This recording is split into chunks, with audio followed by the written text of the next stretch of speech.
Important que, comme ça a été dit dans votre reportage, ce sont les policiers qui s'opposent aux manifestants. Oui. Et que jusqu'à présent, l'armée n'était pas très impliquée dans les dispositifs, jouant parfaitement son rôle, non pas d'assurer le maintien de l'ordre, qui était la responsabilité des policiers. Mais ce qui est intéressant dans l'information, si elle est confirmée, on ne sait pas encore quel est ce haut gradé qui a annoncé l'encerclement de la station de la radio-télévision burundaise, de la radio et de la télévision burundaise, c'est qu'il se déroule au moment même où le président n'est pas à Bujumbura, puisque se tient ce matin à Dar es Salaam un sommet de la communauté des États est-africains pour justement trouver une issue au processus électoral, ou du moins au glissement électoral, au glissement progressif de la violence électorale. Donc, somme toute, c'est un scénario qui a déjà été expérimenté par le passé, d'ailleurs au Burundi, et en utilisant les mêmes méthodologies. Le président est en partie, l'armée décide, ou une partie de l'armée décide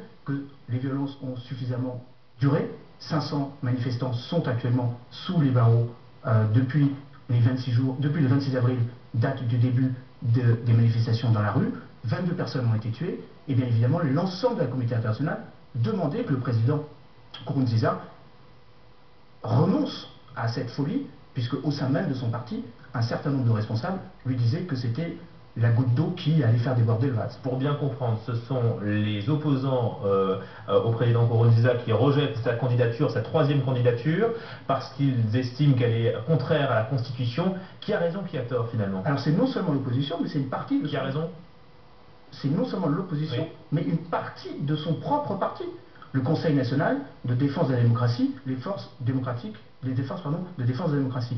Le vice-président de la République a lui-même dit qu'il fallait renoncer à ce troisième mandat. Un certain nombre de membres de l'opposition, mais le problème de l'opposition, comme souvent en Afrique, c'est qu'elle est divisée, elle n'est pas suffisamment audible, et il n'y a pas eu suffisamment de convergence autour d'un opposant au président actuel.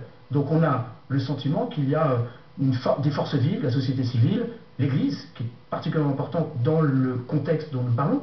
Il y a 2 semaines de cela, l'archevêque de Boutega a dit qu'il fallait que la population se mobilise, et il a employé ce terme, nous ne pouvons plus vivre comme des esclaves. Donc il y a une mobilisation très forte dans un pays avec une double particularité. 80% de la population vit en dehors de Bujumbura, 80% de la population est chrétienne. Donc il y a tout un amalgame qui rendait la position du président actuel intenable, notamment vis-à-vis de son propre parti, notamment vis-à-vis de l'opposition et de la communauté internationale. Les États-Unis, l'Union africaine, la Suisse, la Belgique et les États du voisinage, Tanzanie notamment, qui était jusqu'à présent son meilleur allié, lui ont enjoint de ne pas briguer un nouveau mandat. De lâcher le pouvoir. Merci beaucoup Emmanuel Dupuis.